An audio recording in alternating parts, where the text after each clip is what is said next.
42 generaciones pasaron desde Abraham hasta Jesús. El Evangelio registra estas 42 generaciones, y de pronto nace Jesús y la genealogía se para. Súbitamente llega el punto final. Porque Jesús es la realización. No existe un más allá.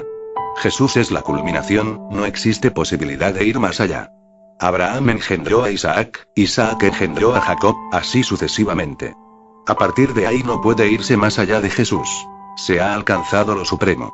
Jesús es el florecimiento y la realización. Por eso la Biblia llama a Jesús el pleroma, la realización. Esas 42 generaciones se completan con Jesús. Toda la historia que precede a Jesús se completa con él. El hogar ha llegado. Él es el fruto, el crecimiento, la evolución de esas 42 generaciones. Jesús es la realización, por eso el Evangelio no habla más allá de él. Jesús no engendró a nadie, Jesús se engendró a sí mismo. Este es el significado de la palabra Cristo. Existen dos tipos de nacimiento. Uno, por medio de otros, del padre y de la madre, un nacimiento corporal. El otro nacimiento tienes que dártelo a ti mismo, tienes que nacer de ti mismo. Tienes que ser el útero, el padre, la madre, y el niño. Tienes que morir al pasado y nacer al futuro. Tienes que engendrarte a ti mismo. Por eso digo que el libro comienza de una manera increíblemente hermosa, muy significativa. Jesús no engendró a nadie, se engendró a sí mismo. Este es el significado de crucifixión y resurrección. Se crucifica el cuerpo, el espíritu no puede ser crucificado. El cuerpo puede ser destruido, el espíritu no puede ser destruido.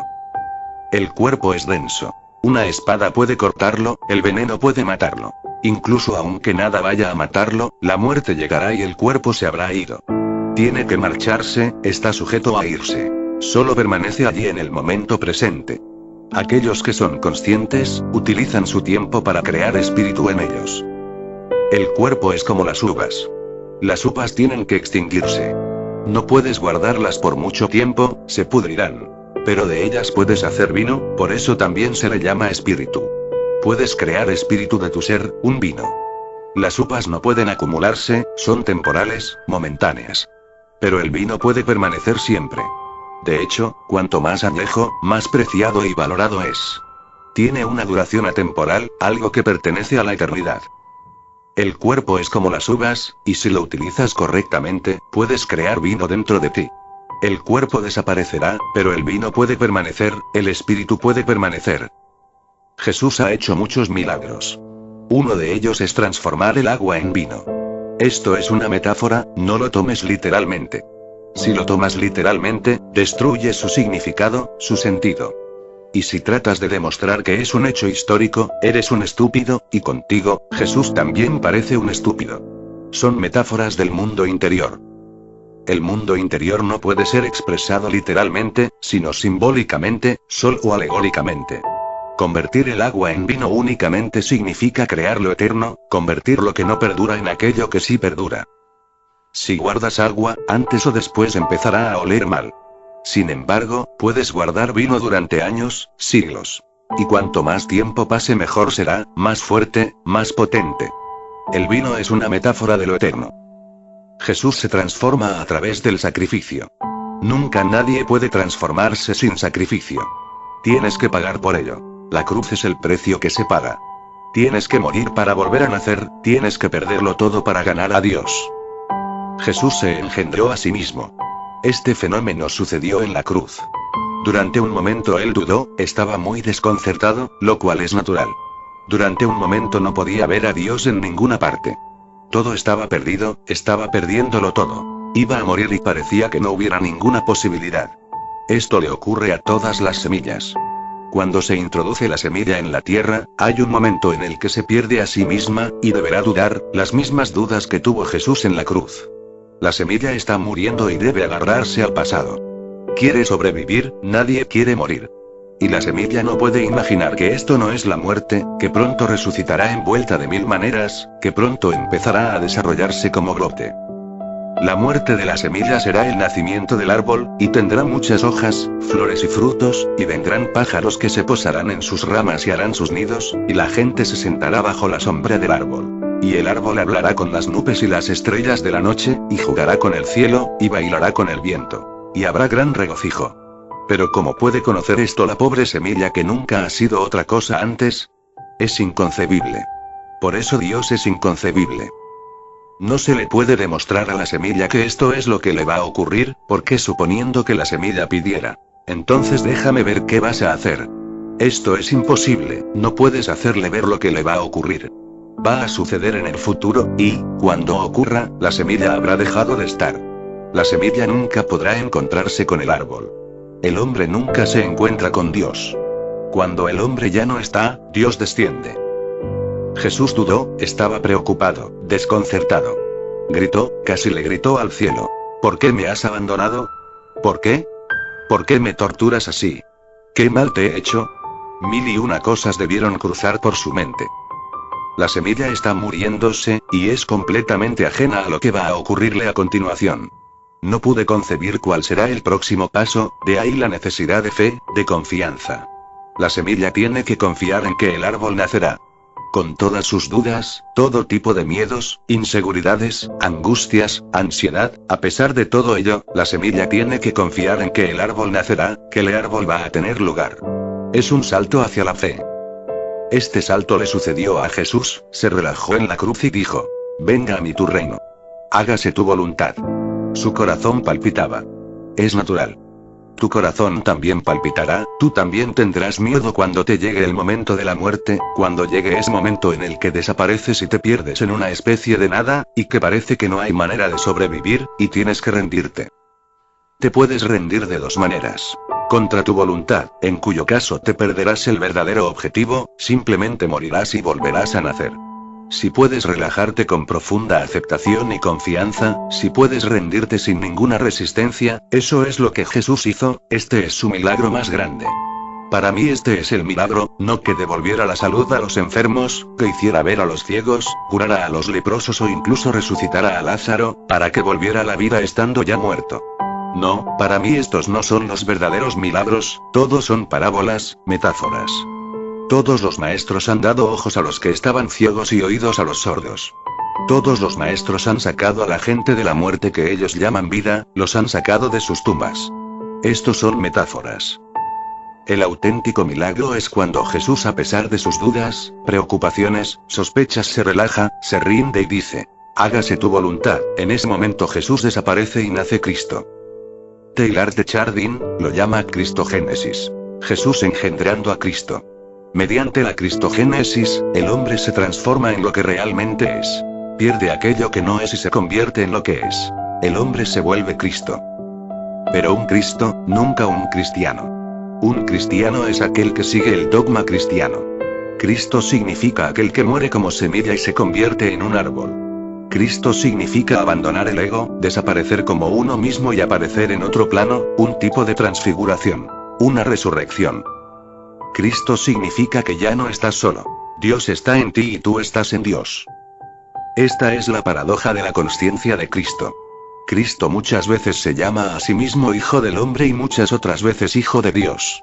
Es las dos cosas. Hijo del Hombre en lo que al cuerpo concierne, e Hijo de Dios en lo que se refiere a la consciencia. La mente es el mecanismo de la consciencia, al igual que el cuerpo es el soporte del espíritu. La mente pertenece al cuerpo, la consciencia al espíritu. Jesús es la paradoja. Por un lado es hombre y por otro es Dios. Y cuando Dios y hombre trabajan juntos, no hay por qué sorprenderse si ocurren milagros. Los milagros se producen solo cuando Dios y el hombre funcionan juntos en colaboración. León Tolstoy dijo: Cristo es Dios y el hombre trabajando juntos, caminando juntos, danzando juntos. San Agustín dijo: sin Dios el hombre no puede existir. Sin el hombre, Dios no existe. Cristo es la combinación, la unión de lo finito con lo infinito, el tiempo y la eternidad encontrándose y fundiéndose el uno en el otro. Un viejo jardinero estaba cavando su terreno cuando pasó por allí un sacerdote. Jorge, dijo el clérigo, es maravilloso lo que Dios y el hombre pueden hacer cuando trabajan juntos. Sí, señor, pero tendría que haber visto el jardín el año pasado cuando lo tenía para él solo. Sí, eso es verdad. El hombre a solas es impotente. Dios tampoco puede trabajar solo. Dios a solas es potente pero le falta un instrumento. El hombre solo es como un bambú hueco, sin nadie para crear una canción en él, nadie que lo llene de música, armonía, melodía. Dios a solas tiene capacidad para crear una melodía, pero le falta un bambú hueco con el que hacer una flauta. Cristo es la flauta en los labios de Dios. Por lo tanto, lo que quiera que venga de Cristo es gospel. God significa Dios, spell significa representación, es gospel, evangelio. 14 generaciones. Por tanto, desde Abraham hasta David hay 14 generaciones. Y desde David hasta la cautividad de Babilonia son 14 generaciones. Y desde la cautividad de Babilonia hasta Cristo hay 14 generaciones. Esto también es muy simbólico. Los libros como la Biblia no están escritos por gente común, son lo que George Gurdjieff solía llamar arte objetivo. La Biblia es uno de esos trabajos representativos del arte objetivo en el mundo. No es como un libro escrito por Shakespeare o Cálidas. Ellos crean arte subjetivo. Escriben algo, escriben muy bellamente, tienen sentido estético, pero son tan inconscientes como cualquier otro ser humano. Tienen olfato para la belleza, pero están tan dormidos como cualquiera. Su trabajo artístico es subjetivo. Se expresan a sí mismos. Libros como los Vedas, el Corán, la Biblia, los Upanishads, no están escritos por gente dormida, no están escritos como bella poesía o prosa. Están escritos por gente que conoce la verdad, que han despertado a la verdad. Por eso, lo que quiera que escriban es casi como un mapa. Tienes que descifrarlo, tienes que decodificarlo, de lo contrario seguirás perdiéndotelo. ¿Por qué 14 generaciones? Ningún alumno lo ha preguntado, ningún estudiante bíblico lo ha planteado. ¿Por qué solo 14? ¿Por qué no 15? ¿Por qué no 13? Os ofrezco esto como ejemplo de arte objetivo. Son 14 por una razón determinada. Tiene que ser decodificado. El espíritu madura igual que lo hace el cuerpo. El cuerpo madura a los 14 años, se hace sexualmente maduro, puede reproducirse sexualmente. A los 14 años el cuerpo ha madurado en cuanto a la reproducción sexual se refiere. El muchacho puede convertirse en padre, la muchacha puede ser madre. Pueden reproducirse réplicas de ellos mismos. De la misma manera el espíritu también madura. Igual que al cuerpo le lleva 14 años madurar sexualmente, al espíritu le lleva 14 generaciones para madurar espiritualmente. Este es el sentido de las 14 generaciones. Desde Abraham a David, de David al exilio en Babilonia, y desde el exilio en Babilonia hasta Jesús. Y cuando el espíritu alcanza su madurez, cuando el fruto está maduro, cae del árbol. Inmaduro, pende del árbol. Inmaduro, tiene que colgar, si cae inmaduro, nunca será dulce. Seguirá siendo amargo, ácido. No tendrá utilidad. Para madurar, tiene que colgar. Cuando está colgando, únicamente demuestra que aún no estoy preparado para soltarme. Cuando alguien está maduro, esa misma madurez se convierte en libertad y desaparece el estar apegado. Jesús se desvanece en Dios, Jesús se suelta de este árbol de la vida. El fruto está maduro.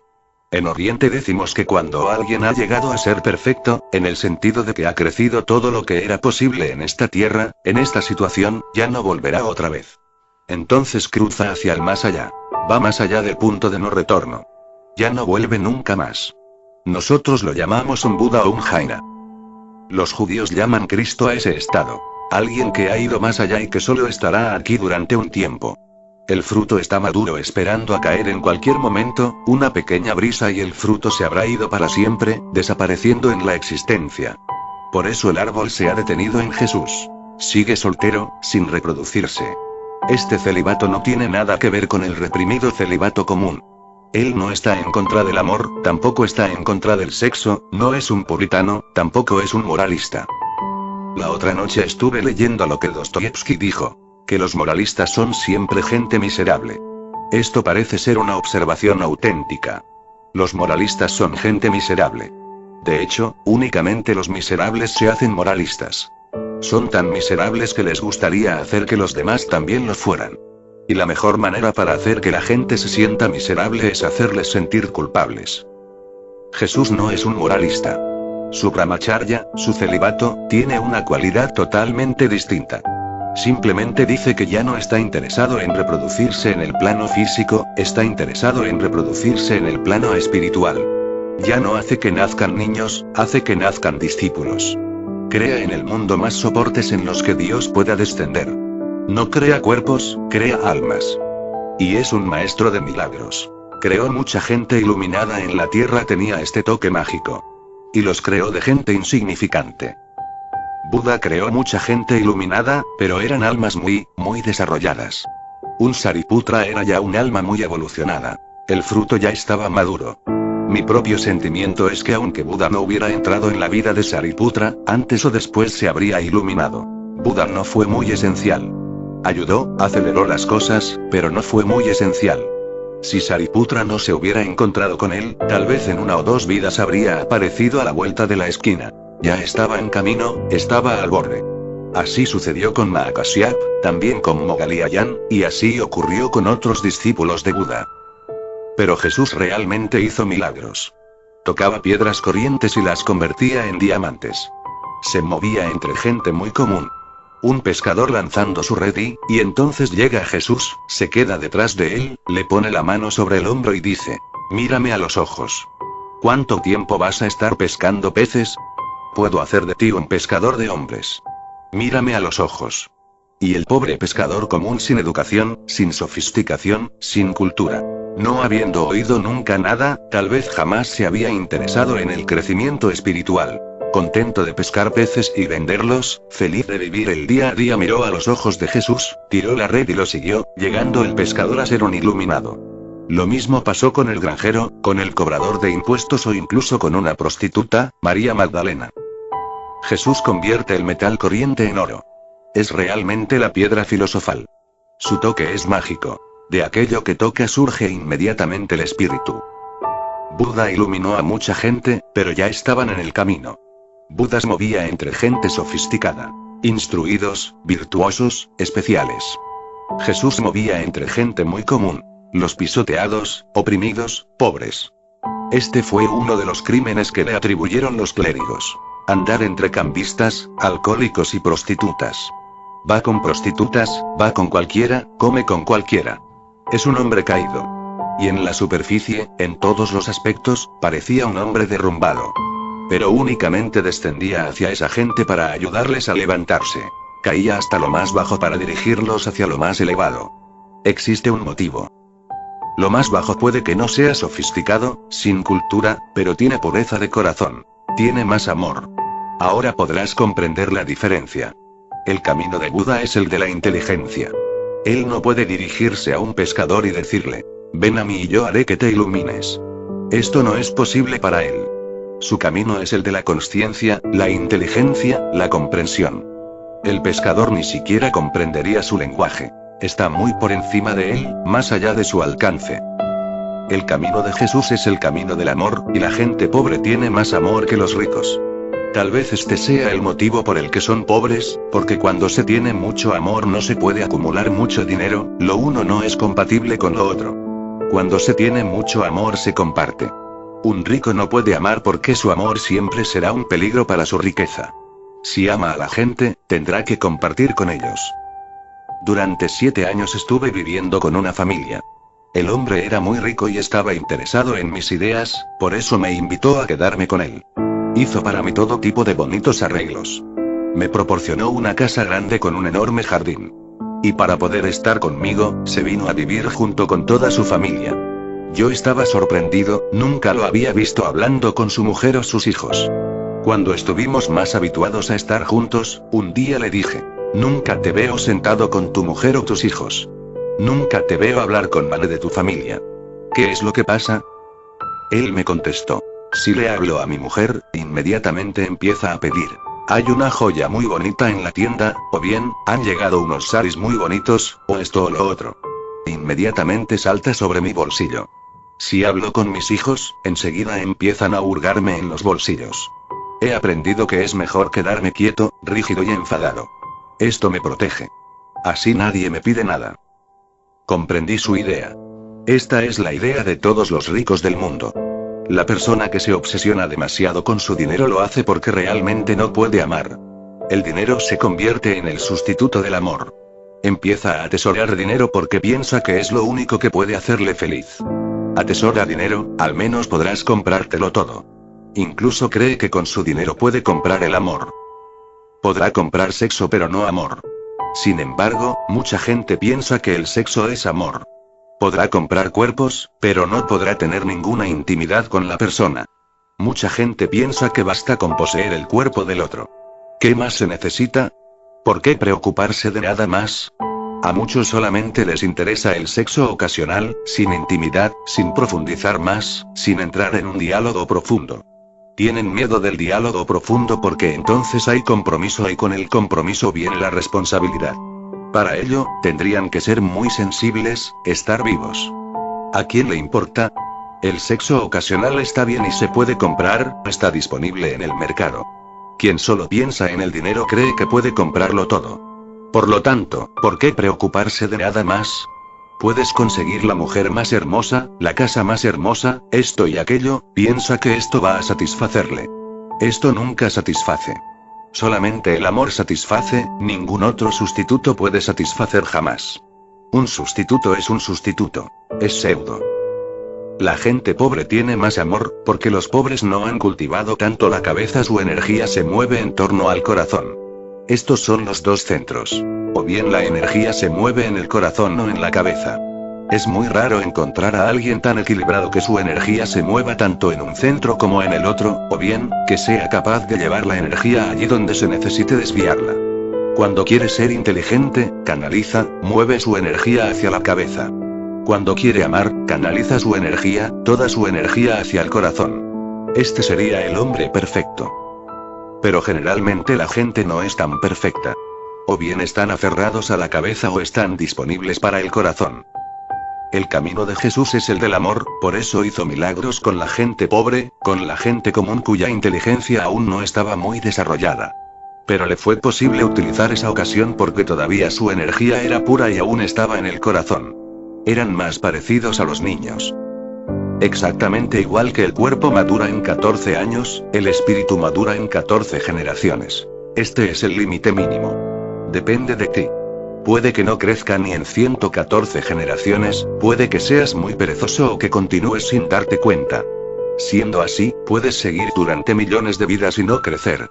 Pero 14 generaciones es el tiempo límite natural. Tanto como eso se necesita. 10. El espíritu no es una flor de temporada. Es como un gran cedro libanés. Un árbol que necesita 14 generaciones para crecer, para alcanzar el cielo. No es como las flores de temporada que crecen en pocas semanas, pero que también desaparecen en semanas. El espíritu significa lo eterno. Lo eterno necesita tiempo, paciencia. Estas 14 generaciones no son más que un número simbólico. Jesús no pudo nacer antes de 14 generaciones. Ese estado solo es posible después de un tiempo, después de haber atravesado algunas etapas. Y así ocurre también en otras dimensiones.